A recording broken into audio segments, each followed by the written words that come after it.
Hey friends, Mrs. McBride here, coming to you straight from my kitchen table. The thing that we're working on for the next 2 days is graphing. I like to call it a graphing extravaganza. And first we need to do is talk about sort of graphing 101. What are the basics? Now this should be something that is review from last year, or also think about this in terms of the derivative. Remember, the derivative is also the slope. So I could figure out what the slope of a distance versus time graph is by knowing that the derivative is the velocity. I can also figure out what the slope of this is, knowing that the derivative is the acceleration. Okay, so this right here should help you with what you need for the next 2 days. Here we go. So far we have graphed distance versus time and interpreted these graphs to determine what motion produced these graphs. When you graph distance versus time, we know that the slope, or the derivative, is the velocity.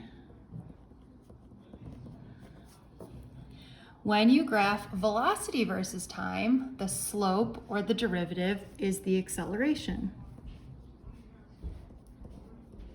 Okay, and we also know that the area under the curve is the distance. Okay, so in general, I would like to just go on record as saying that if I have a distance versus time and I take the slope, I will get the velocity. If I take the slope of a velocity versus time graph, I will find the acceleration. The opposite is also true. If I have the acceleration and I find the area under the curve, I will get the velocity. If I have a velocity versus time graph and I find the area under that curve, I will get the distance. This is the derivative, this is the antiderivative, or we could also call it the integral. Okay, so just keep this in mind. If you can remember this, then you should be able to answer any question that I can throw at you. All right, so sort of play along at home as we go here.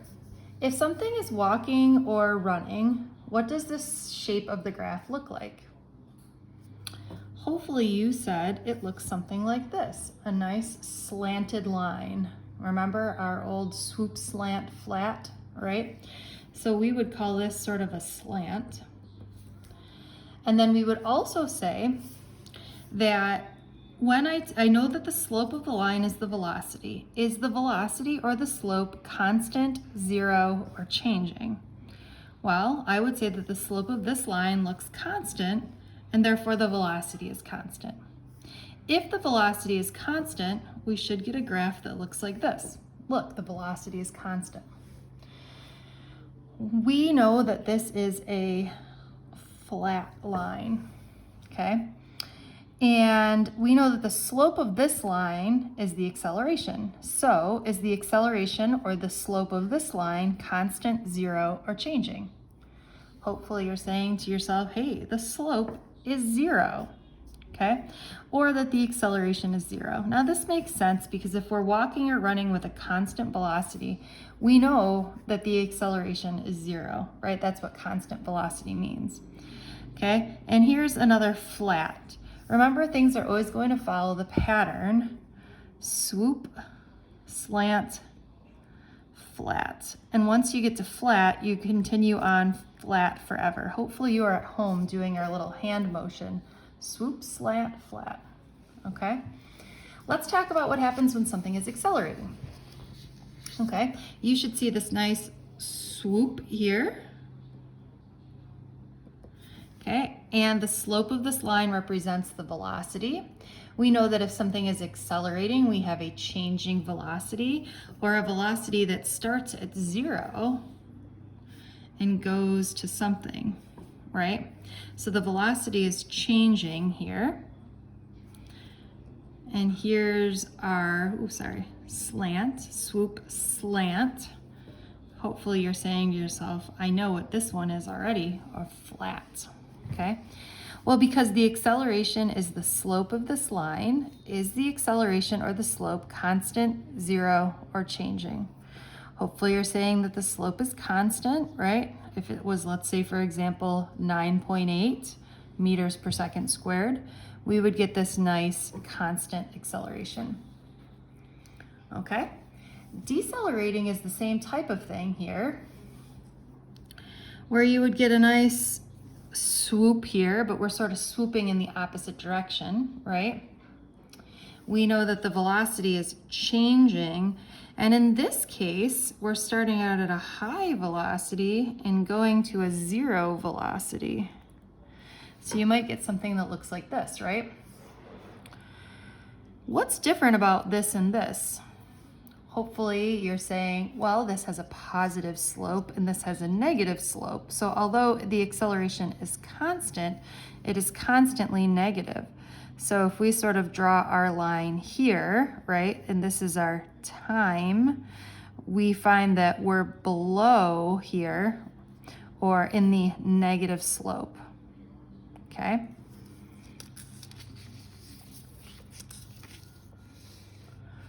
What if you had something that was walk, then stop? What does this look like? Well, we're walking and then we stop. All right, we sort of see two different motions here, right? So if this is a slant, this next one must be a flat. And if this is flat, the next one must be flat but at 0, right? Hopefully this is making sense to you. If this is a flat, then this one must be a flat at 0. And if this is a flat at 0, once we are flat, we have to stay flat. Remember, swoop, slant, flat. What if we're walking backwards? Now, I don't really mean walking backwards. I mean where you are going to start far away and walk backwards, back towards the start. So we're sort of starting at the finish and finishing at the start, okay? You should be saying to yourself, hey, the velocity in this case is constant. Constantly what? Constantly negative, right? So if this is our x-axis of time, we find that we're down here in the negative region, right? Because this has a negative slope, okay? If this is a slant and this is a flat, we would expect that the acceleration still would be 0. Okay, sort of last but not least here, right? If we're throwing a ball up in the air, you should find something that looks like this, where we're decelerating and then turning and accelerating, right? What else do we know is happening at the top here? Well, we know at the top, it's stopping, right? So we have at least one point here on our graph, right, that we're starting out with a positive velocity, we're stopping, and then we're turning with a negative velocity. Remember, when something is going up, it is positive, and when something is going down, it's negative. Hopefully everything is sort of making sense to you. Okay, the slope of this line, first of all, you should be saying to yourself, is constant. It's also a negative, and it might look something like this. And what is its value?